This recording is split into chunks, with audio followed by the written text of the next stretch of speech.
is obviously the first recruiting class with NIL factored in. What are your thoughts on the impact NIL is having on recruiting? And is that line between what NIL was meant to be and where it's kind of going right now kind of getting blurred? I would say so. Yeah.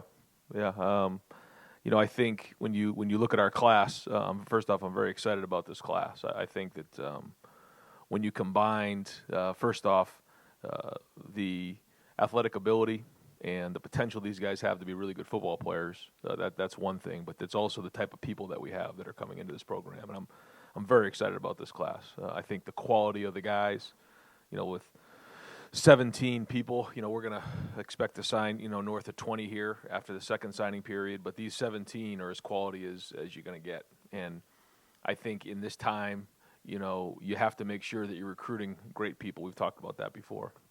But to say that I'm not, at the very least, concerned about what's going on right now across the country, that wouldn't be accurate. There's just a lot with it.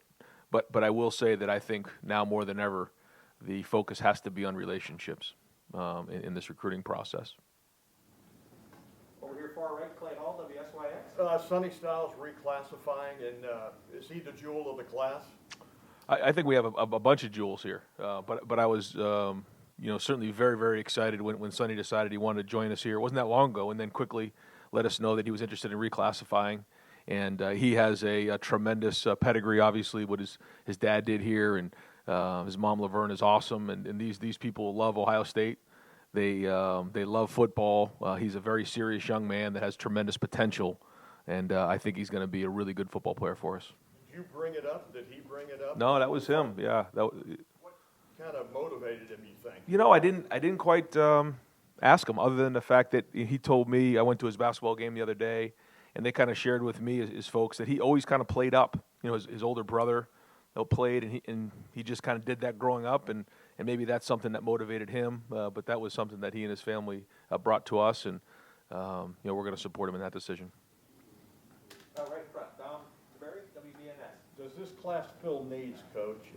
You like this class, but can some of these guys step in and play right away? I think that's the thing that in this recruiting world that we're living in right now is that you have to recruit guys that you think can come in and play right away and that you're going to develop, because we are going to really think long and hard and be deliberate about bringing guys in the transfer portal. We have, and we will continue to look at that, but we also take a lot of pride in developing the guys that are here. And so in order to do that, we have to bring in the right guys. I do think, in particular, we're bringing 4 guys in at wideout because there's a major need there. We brought in some different guys across the board in different areas in the D-line, the offensive line. Certainly getting Devin at quarterback was critical for us. But, yeah, there's always needs, and I think we've hit some of these here. And there's a couple more here in the month of February, and month of January into February that we're going to look to finish up. You mentioned the transfer portal, the NIL, all that stuff. And being deliberate, what can you guys do as coaches, because you're taking their word when they say they're going to come here? How difficult is that living in this world now? Well, somebody could say on our team could say that they're coming and leave tomorrow too. So it's just like you said, this is just a start, and it's just a starting point, because we've already had somebody that was supposed to be in this class come and leave. So it's something that we have to be able to adapt to and adjust to, and try to do the best we can along the way to communicate and build those relationships. But it's certainly very, very new, and it's moving very fast. Fourth row right, Zach Carpenter, 11 words. Yeah, Ryan, I know you've talked about the guys that you love that you brought in, so I know you're very happy with who you got, but was there one position group or 2 position groups where you felt like there needed to be more there, or not that you missed, but that maybe there's more to be had, I guess? No, I don't think so. No, I think when you look at where we're at right now, we'll probably end up signing 20 plus guys here, I think, when it's all said and done, and there's some more that we may even get in the boat here in the next couple of days. Some other guys that we have communication with that we feel good about going into February. So still a lot to be done here in the next month. Jim Knowles, he does things different schematically and with his system.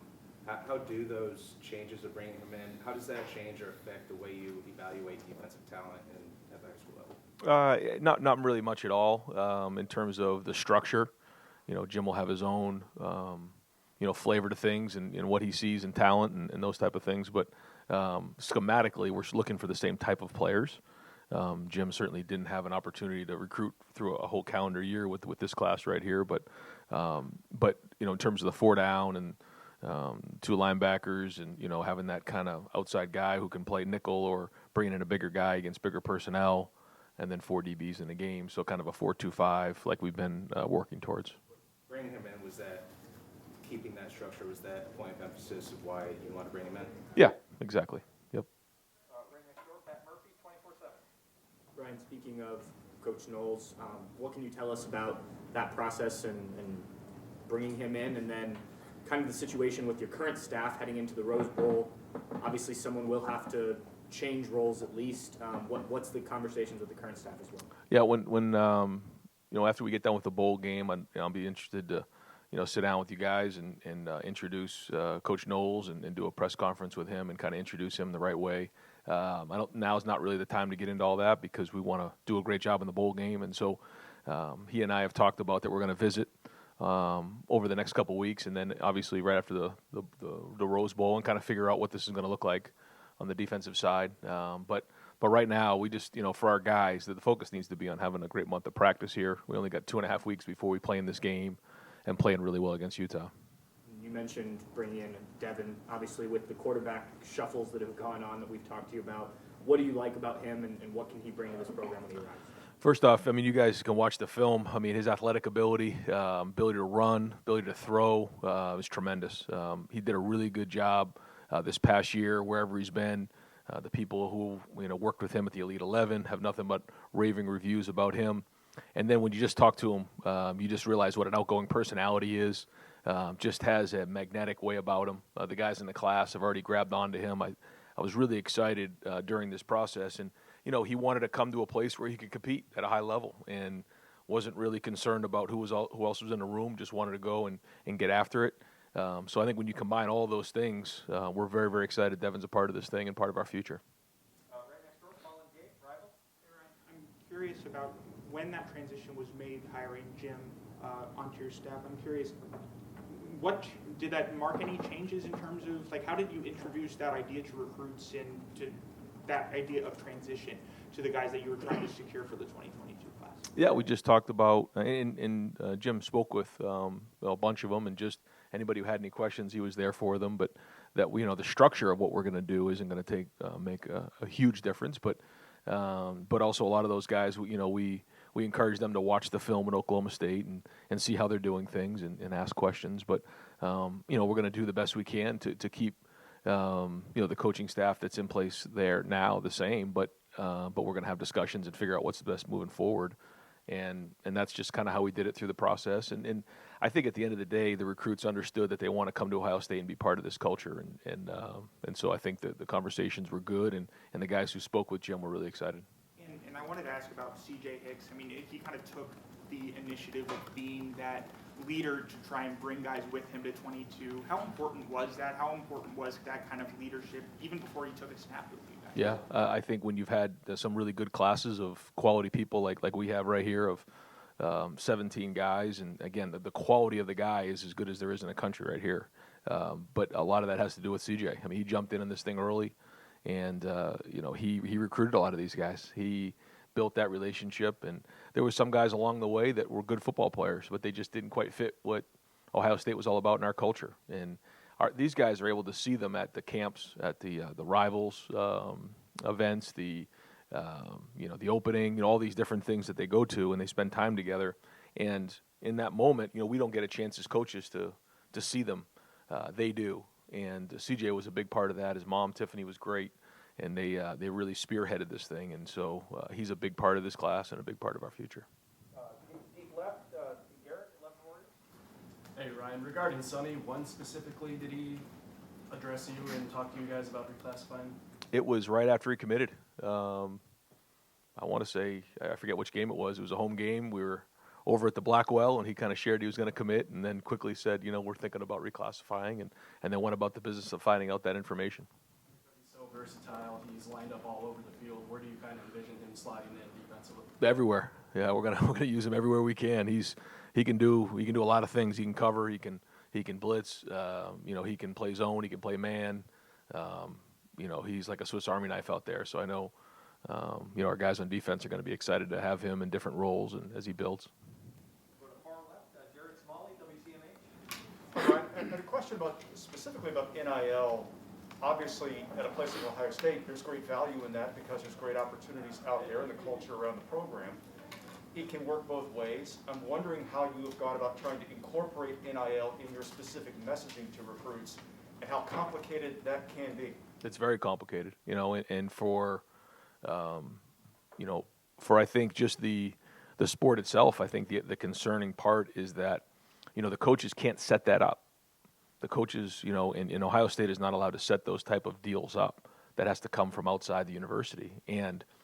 But now, you are counting on and people are influencing these kids who are outside of the university. And I think, again, that's concerning. Sometimes you can look at it and, you can say to yourself, well, what really are the rules here? Other than the fact that the coaches in the school can't set up the deals. That being said, Ohio State and our guys have benefited tremendously from NIL. There's been a lot of opportunities for our guys, and they've really capitalized on that. However, the understanding of something coming in on the front end is something that we cannot be a part of. And so, the integrity of this school and how we do things is going to be important for us, and it always has been. Second row left, Bill Landis, The Athletic. Ryan, in the 2019 and 20 classes, I think something like 80% of the guys you signed were in the top 100 were offensive players. In the last 2 years, that's been more or less even, about 50-50 offense, defense. Was that an imbalance there that you guys as a staff felt like you had to address, where maybe your classes were pretty top-heavy with quarterbacks and receivers, and now, especially this class, you're a little more top-heavy with defensive players like linebackers and defensive linemen? I don't know if we verbalized it like that, but I knew that, we've got to recruit the best players in the country at all positions, and so that's a challenge to each of the position coaches to go out there and do a great job of recruiting their position. And so at the end of the day, I challenge those guys as much as I can. Take care of your position, and because nowadays most of the guys, they do position specific recruiting, and certainly during COVID, it was really all position specific recruiting. Now that we're getting back on the road, guys are starting to get some recruiting areas, but at the end of the day, these guys are responsible for their position, and I'm very much involved with that. I take a lot of pride in building relationships with all these guys and making sure I have my hands on all the recruiting with the families, and it's a big part of what I do. But at the end of the day, each position coach is responsible to take care of their position. I guess along those lines, I think earlier this year you said something to the effect of you want to have a spot or two, maybe most years, for a developmental offensive tackle, I guess, for lack of a better word. But the last few classes, maybe with the exception of guys like Nick or Paris, do you feel like you have too many of those developmental guys coming in and not enough of the higher level caliber guys like a Nick or a Paris at that position? I think, we'll kind of see. We'll see as we get into the next year or so. We'll see how these guys have done. If they're able to get on the field here in the next year or so, then we've done a good job. If they haven't, then we swung and missed. But I think the proof will be in the pudding here over the next probably calendar year. Right next door, Stephen Means, Cleveland.com. Given whatever uncertainty is, especially on the defensive side of the ball with the coaching staff and the conversations you had to have with recruits and how that's going throughout the year and even the last 2 weeks here, do you feel like whatever uncertainty is out there has maybe impacted maybe some of the decisions guys made, whether today or earlier in the year, and just kind of impact, especially in the defensive backs, from a defensive back standpoint? I don't think so. I think when you look at the guys that we've signed here on defense, it's a good class, and I think, like you said, with some of the little bit of that uncertainty mixed in here in these first 2 weeks of December, to see, for this class that we have signed here today, I think it's really impressive. The guys asked just flat out, are certain coaches still going to be here? Yeah. they obviously want to know who's going to be here year in and year out, and the guys that recruit them, they have relationships. Yeah. And then just switching gears a little bit, with Devin Brown, just with how the Quinn Ewers situation kind of played out here, when was it clear that you guys wanted and needed to add a 2022 quarterback? And can you just kind of give us the timeline of how you guys identified Devin? Well, like we talk about, we want to bring in a quarterback every year for a lot of reasons, but when Quinn decided to reclassify, we went about the business of trying to find a quarterback in that class, but we weren't going to force it. We had to find somebody that we thought fit, and we looked at a couple different guys, really only about 2 or 3, and Devin stuck out. He just did. I mean, I was sold kind of when I watched his film, and then got him on the phone, and then he showed me a video of him windmill dunking, and that kind of put me over the top. I said, "Look at this guy. He's got a tremendous personality, very, very competitive, very gifted, very intelligent, but also very athletic." And excited to just see his energy come into this building here pretty soon. Front row right, Joey Kaufman, Columbus Dispatch. Ryan, just to follow up on Steven's questions about some of the uncertainty and players maybe asking about who their position coach will be. Ultimately, it seemed like you guys kept the class pretty much intact. Why do you think that was? I think it's the relationships that are built, and it's the culture. And I think when you look across college football right now, I mean, there's a lot of head coaches that had to move, and so there's just a lot of craziness that's gone on over the last 3 weeks. But one thing's for sure here is that the culture is in place here, and I think the guys understood that. And I'm a big part of the recruiting process. I mean, I'm involved with those guys, and I tell those guys I'm going to do everything I can to make sure that you have what you need to be successful. And part of that is giving you the best position coach you can and the best coordinator you can. And at the end of the day, that's what's important. What was it like for you being on the road just the last couple of weeks, having not been able to do that last year? It's been great. It really has been great. I think I really enjoyed going and meeting just the principals, the ADs, going into to these young men's home, getting to know their moms and their dads, and just seeing how they grew up, and just learning different things about them. You don't forget the things that you learn when you walk into somebody's house or you walk into their school, and you just hear different stories. I went into a Bennett Christian school, and the principal walked right up to me and told me a story that I'll never forget about Bennett. Those are the things you don't experience when you're on a Zoom call. And I think what a lot of our guys, we had to build the relationships last year over Zoom, and that was a challenge. But it was great to get back on the road and be around these folks. Third row left, Dan Hope, 11 Warriors. Ryan, just to follow up on defensive backs, you had a couple cornerbacks over the course of this cycle who were committed here, and now they've ultimately signed elsewhere. Is that a concern, losing those guys? And does it make you have to look, whether elsewhere in the high school classroom, a transfer portal, with someone to replace them? We want to have 8 corners on the roster, and so I feel really good about our young corners. I thought we hit a home run last year, and so the room that we have, we'll kind of find out who's going to move on and who's going to stay in terms of the NFL here. But the goal is to have 8, and so if we need to sign one more here into February, we will. If not, we'll have to maybe look at the transfer portal and see. But we have to make sure we have 8 in that room. And in terms of a Rose Bowl, have you gotten any indication, anybody considering opting out at this point, or are you still expecting to have a full roster? Yeah, so there's still some guys kind of figure that out, and when I have more information on those guys, I'll let you know. Deep right, Spencer Holbrook, left Warriors. Or Letterman row, sorry about that. Ryan, you just said Bennett Christian's name, and I wanted to ask about him. He seems like one of the more underrated guys in this class, kind of forgotten because he committed so early. What do you like from him, and how do you evaluate a tight end that doesn't really get featured in your room, but also does a lot for your offense? Well, he's well-rounded in a lot of areas as a person, but as a football player, he's strong. I mean, he can do a really good job at the line of scrimmage, blocking the 7 technique, but he also can run routes and get down the field. He's got good versatility that way, and I think some tight ends are developmental just physically. I don't know if he's developmental physically. I mean, he's got to change his body a little bit, but for the most part, I mean, this is a good, big-looking tight end, where a lot of guys come in a little undersized, like 215, 220, and you got to really grow him into the position. He's already kind of there. He's going to have to, put on some more weight as it goes, but now it's just going to be about learning our offense and learning the techniques with Coach Wilson, and then we'll get him into this thing. But it'll be quick. I think he's going to assimilate quick. He's very intelligent, and he's been a very solid part of our class, like you said, for a while. The other side of the ball, you signed Caden Curry to shirt up that defensive line. To work on getting a commitment from a guy for 18 months, to see it pay off right at the last second, almost 24th hour. What is that like for your coaching staff to know that all of those months of work on one of your very top prospects really just paid off? Yeah, it was great. I hope I'm not, putting Caden out there, but he said, Coach, I kind of knew I was going there all along. I said, well, you could have saved us a lot of sleepless nights by just telling us, a little bit sooner than just the other day. But he's a very, very talented young man. He's very, very productive on the field. Comes from a really good program, back-to-back state championships. Comes from a really good family, tough player, and somebody that we had targeted, like you said early on, and a lot of hard work to get him in the boat. But he's going to have a tremendous career here. I think he's very, very excited about the opportunity to come in here and be a Buckeye. But I thought it was everybody involved. Like you said, it wasn't just Larry. Larry had a huge part in it, but it was everybody. And very proud to say that he's part of this class. Third row, Nathan Barrett, Cleveland.com.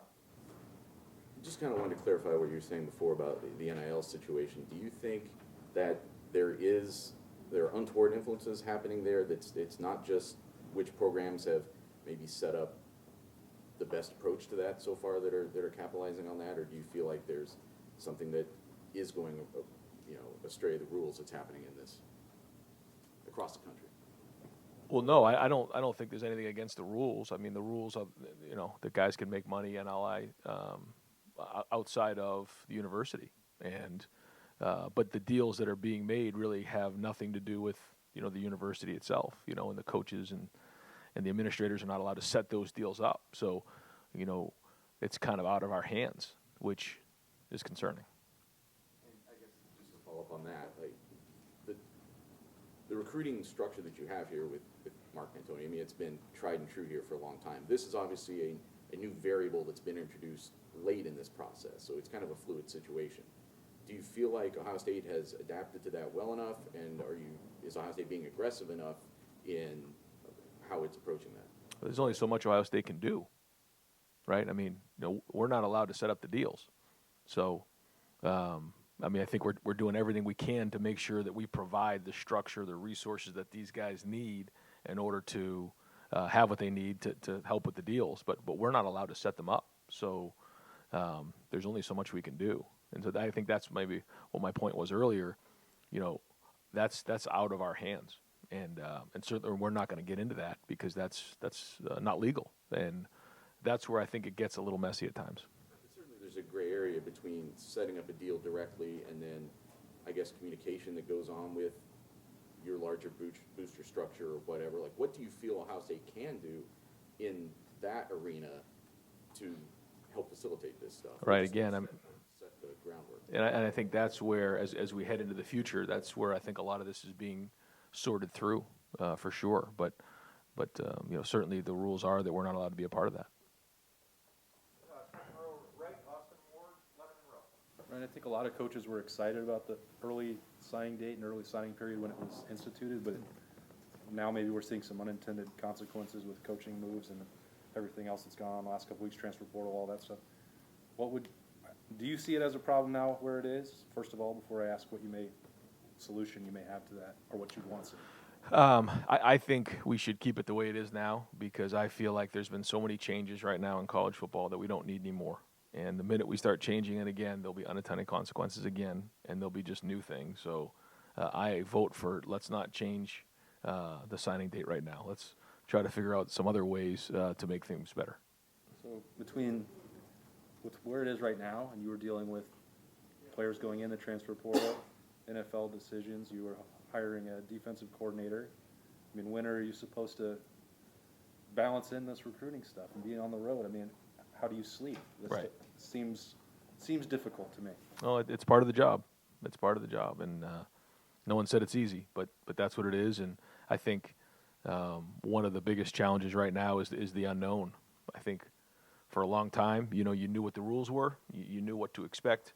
Right now, you feel like things are changing on a daily basis, and you have to stay out in front of it the best you can. And I think that's probably the most unnerving thing right now for all of us. Right behind him, Jeremy Birmingham, Letterman row. Ryan, the numbers on the defensive line seem to change over and over in the last 16 months, whether it was who you guys thought were going to go to the NFL, super senior Right. problems, all that kind of stuff. And now there's 2 guys signed in that position group right now. How important is it for you to round that out as you head into February to get in, 2 or 3 more in that group? Yep, it's important. Got to get it done. I mean, it will get done one way or another. We're going to find somebody to fit in those roles because we got to have 8 defensive tackles and 8 defensive ends. That's the goal. So, we got to do it, and we feel really good about a couple of them. It's on a guy like Caden Curry who can play inside or outside.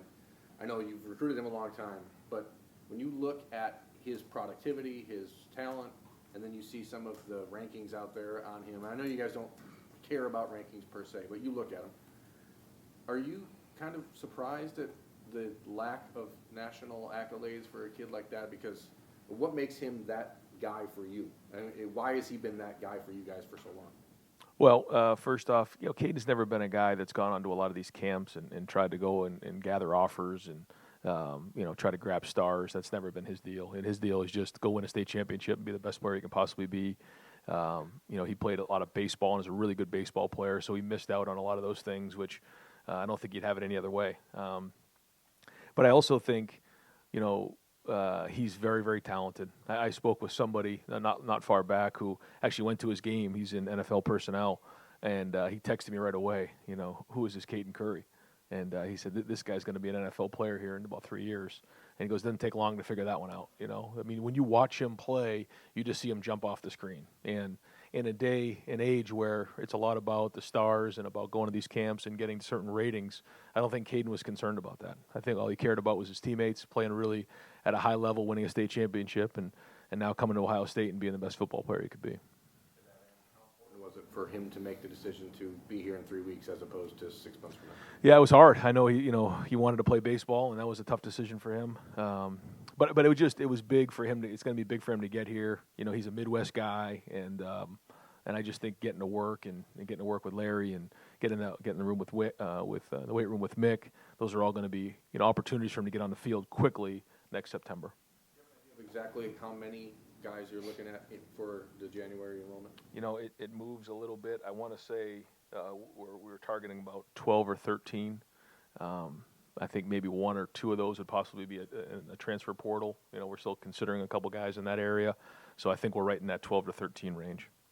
We'll go far left, third row, Steve Hellwagon, 24/7 Sports.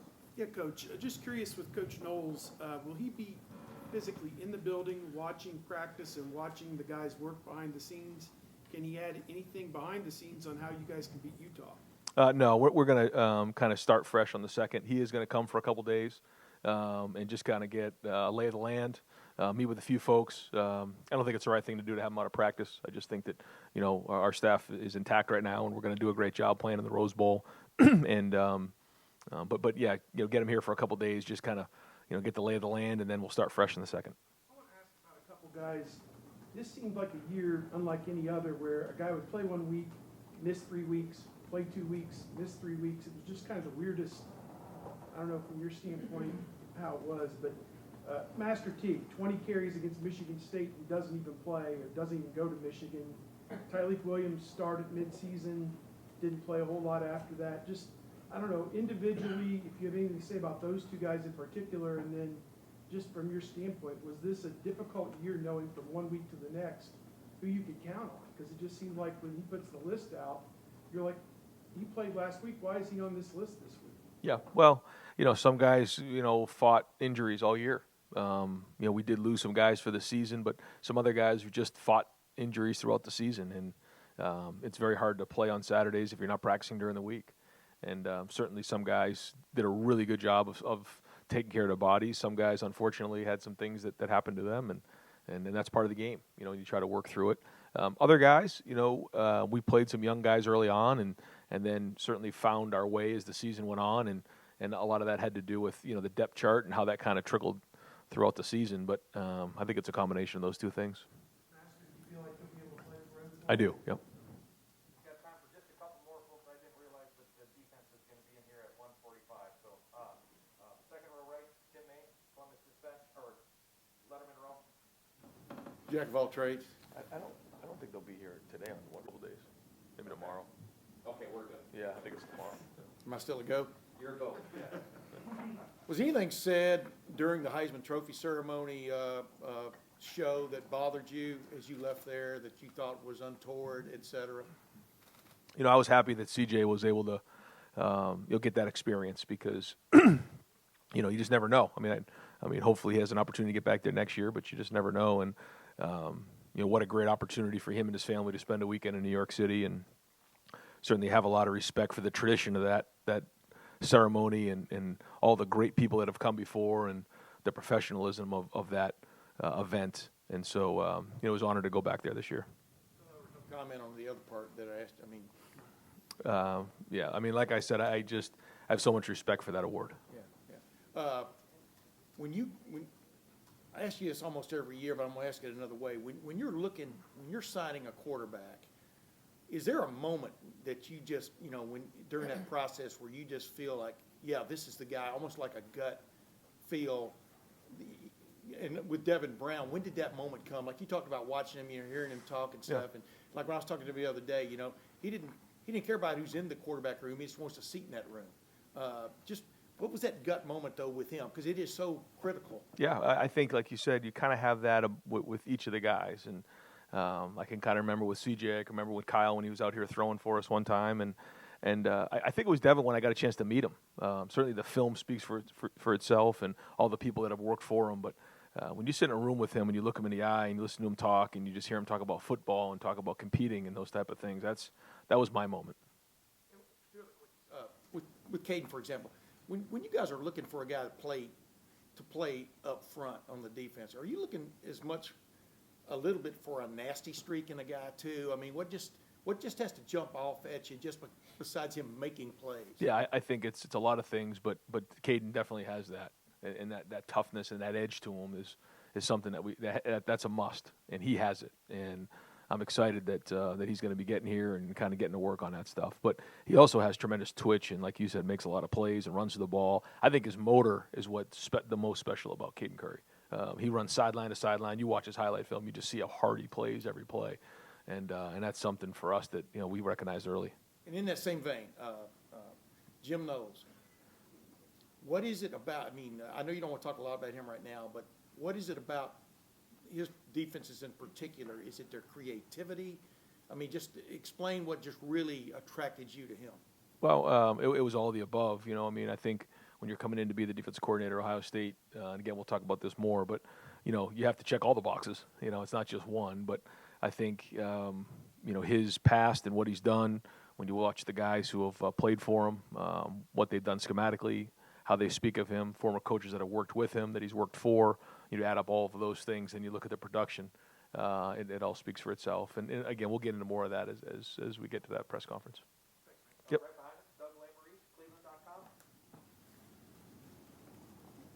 Sometimes on this day we talk a lot about the 85 and roster management, but with the extra COVID year and transfer portal, what is roster management and number management like these days? Boy, what a question that is. I mean, to say it's a moving target would be like, yeah, no kidding. It's unlike anything that's happened before, I think, in college sports where someone can come into your program and just walk in the next day and say, Coach, I'm going somewhere else. So how do you forecast that? You don't. You just try to come up with contingency plans in place and continue to recruit and do the best you can to have those plans in place for if something were to happen. I just think about, high school sports, and if somebody were to transfer, they have to sit out for a year or so. You think about the NFL, someone signs a contract, they're not allowed to just change teams whenever they want to, but they can in college football right now.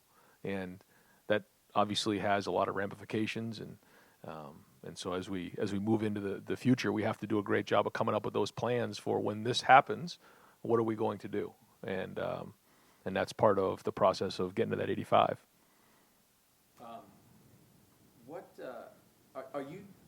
You're at whatever it is, 18 right now, and you said you'll get over 20. Are you saving spots for portal guys? Is that where does the? I don't even think you save them anymore because you don't know what you have. So if somebody, I think the best way that I can verbalize it is we have a certain number at each position, like I was mentioning. You know, we need 8 defensive tackles, we need 8 defensive ends, we need 8 corners. We'd like to have 4 quarterbacks. And so at each of those positions, by the time we get to preseason camp, those numbers have to be right. We have to be whole. So what we do is we try to identify, you know, who those people are. And I think for us here at Ohio State, it's critically important to know that we're going to look to bring in guys in high school and develop them at a high level, show them loyalty when they put work into the program, and then develop them to get on the field. I think it's dangerous to live in the portal world. I don't think it's sustainable for the chemistry of and culture of your team to be doing that. So if we do bring in somebody, it has to be deliberate. We have to think it all the way through, and it has to be the right fit at the right time. And I think when we've brought guys in, it's been the right way. You know, I think when Justin came in, when Trey Sermon came in, when Jonah Jackson came in, when Noah Ruggles came in, I mean, those were home runs for us. And we're going to continue to really think that all the way through before we just flippantly add guys into the roster.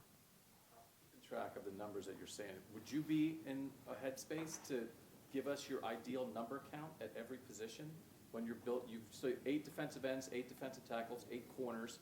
With this defense you're running now, how many linebackers ideally do you have? I think that's something that actually, it's funny you say that. Over the next week, I was going to sit down with Jim and figure out what he worked, you know, when he was at Oklahoma State. You know, in the past, we had been at 4 bullets, 7 safeties, and I believe 8 linebackers, 7 or 8 linebackers. And that changed when we kind of made the 4-2-5 change. And so I'll sit down with him and figure out if he wants to maybe, you know, move a couple of those numbers here or there. 4 quarterbacks. How many running backs? We're usually in 5. I think we're 11 at wide receiver, 5 at tight end, and I think we're at 16 in the O-line. But in the off season every year, we'll go through and see if we need to change that based on our personnel or what we're trying to do schematically year in and year out. And I'll ask one more question that's not related to that. Your name was in a headline about the NFL this past week. Does that come up in recruiting at all with you? And I know it might be a strange thing to talk about, but we know you're an offensive play caller. We know you've been in the NFL. Sometimes with all this crazy college stuff, sometimes like, man, college is so crazy right now, maybe a guy just would want to go to the NFL. We don't have to deal with all this stuff. Is there anything you want to address when your name is in a headline with NFL rumors? Yeah, I mean, I'd just tell you what I told the recruits if any of it ever came up is there's nothing to that. There's no truth to it. And the second thing is I love Ohio State, and I love being the head coach at Ohio State. 5th row middle, Andrew Lynn, Buckeyes Now and Sports Illustrated. He's maybe not as, maybe as high as a rating as other running backs in the country, but Dallan Hayden was somebody who you guys identified really early on.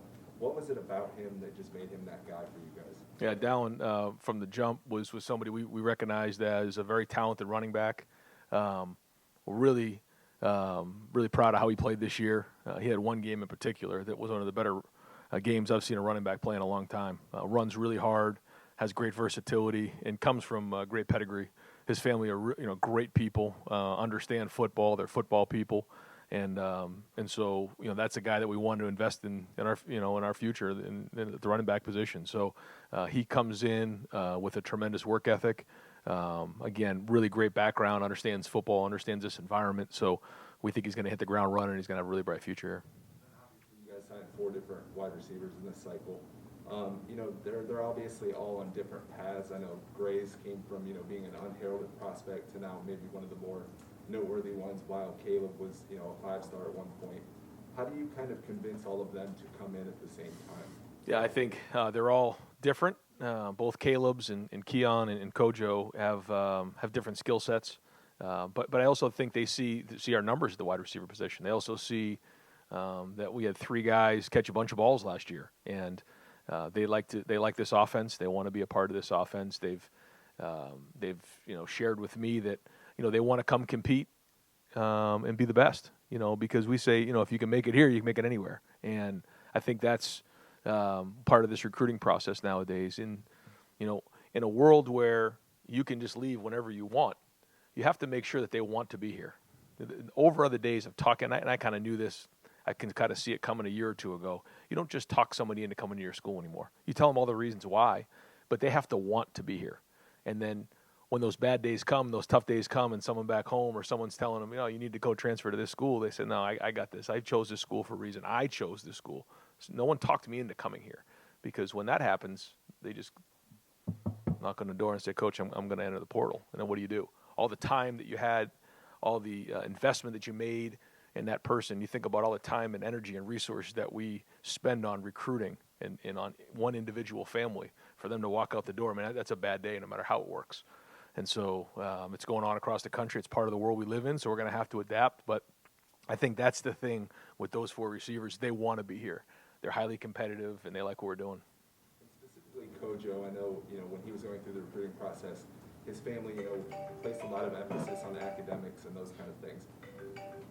Can you talk about maybe the challenges of recruiting the parents as well in those situations? Yeah, I mean, we recruit the parents just as much as we recruit the young man, because now more than ever the parents are involved. They just are. And his family, academics were very, very important, and that was something that the whole family was involved in that decision. They all sat down together, they gave their input, and then Coach ultimately made the decision. But a big part of it was the academics. And we're going to wrap it up over here with Clay Hall once again, WSYS. One of our affiliates wanted to comment on Avery Henry.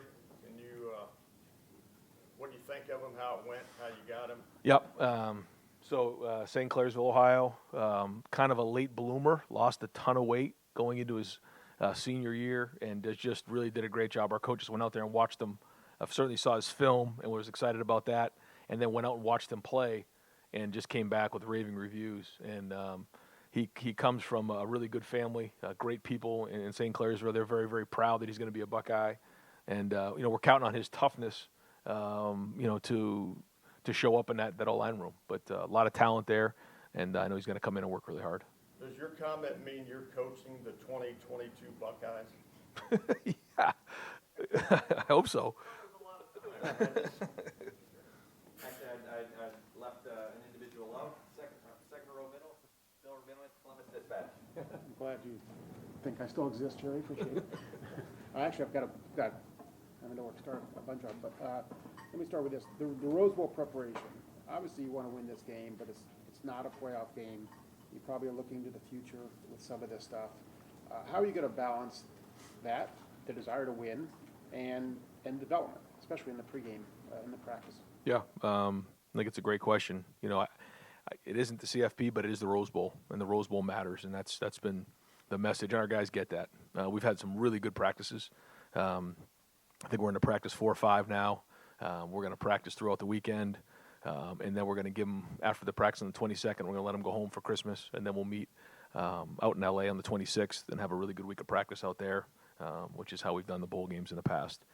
They've, coming off of that last game, there was, a lot of pain and a lot of urgency to get back on the field and practice, and practices have been physical. They've been tough. The guys, there's paint chips flying off the helmets, and that's a good thing. And I think that's how we want to go play in this game. We want to win this Rose Bowl. There's a highly motivated team, a very good team, and our guys understand that. They got a lot of pride in themselves, and they got a lot of pride in Ohio State. So, our goal, like you said, is to develop the young players, but we want to win this game.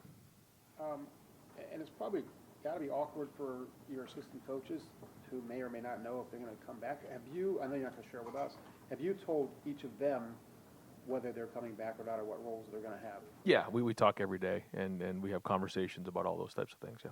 How's that been? And specifically, every year I think we hear rumors of Larry Johnson possibly retiring. Can you address that? Yeah, every year, like you said, there's always going to be stuff. If we do well, then the opportunities are going to be all over the place for our guys. If we don't do well, then there's going to be situations where guys are concerned with losing their jobs. That's just kind of the way of the world. Not that I agree with it, but that's just the way it is. And so this year is unlike any other year. There'll be things that come up, and we'll just try to adapt with them as we go. But right now, I know our whole staff is just focused on this Rose Bowl. And you lost, oh my God, I'm losing, the cornerback from Texas, whose name escapes me, Terrence Brooks. No, Terrence Brooks. today. How much of a surprise was that he flipped? Very disappointing, for sure. In the conversations we had leading up to it, there wasn't any conversation that this would happen like this. So it caught us off guard for sure. Great. Coach, thank you very much. Thanks.